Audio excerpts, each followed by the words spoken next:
আপনার নাম কি আঙ্কেল? সুজন।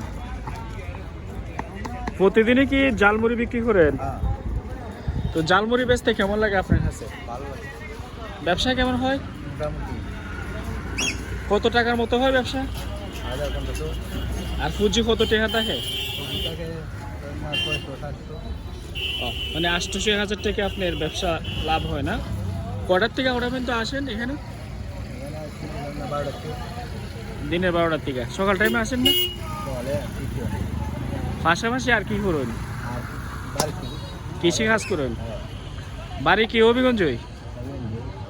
ও, আশেপাশে এলাকার? হ্যাঁ। কোন এলাকার? यहाँ পড়তে লাগাইতে না। ও লাহাই। এমনি আবার একবার লাস্টে ছিল। ও কুদা খরাব গাম। তো চাষি বাজার স্যার আর কই হই ব্যবসা করেন এটা? জালমুড়ি কই বেছেন?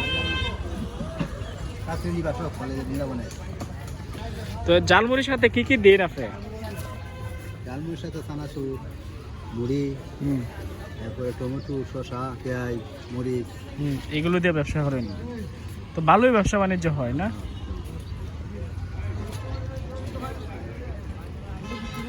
উনি হচ্ছে জালমুড়িওয়ালা, আর জালমুড়ির দোকানটা বেশ সুন্দর পরিপাটি আর দেখতেও বেশ ভালো লাগে।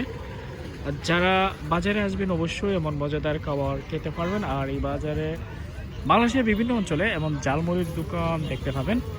আর তারা কিন্তু বিভিন্ন ব্যবসায়ীরা বিভিন্নভাবে বা বিভিন্ন পণ্য দিয়ে জালমুড়ি বানিয়ে থাকে। এখানে মূলত মুড়ি নাই, যার ফলে এখানে জালমুড়ি বলা যায় না।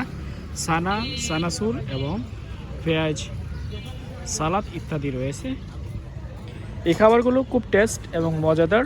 যারা খান নাই অবশ্যই বুঝবেন না, যারা নিয়মিত এমন খাবার খান তারা অবশ্যই বুঝবেন।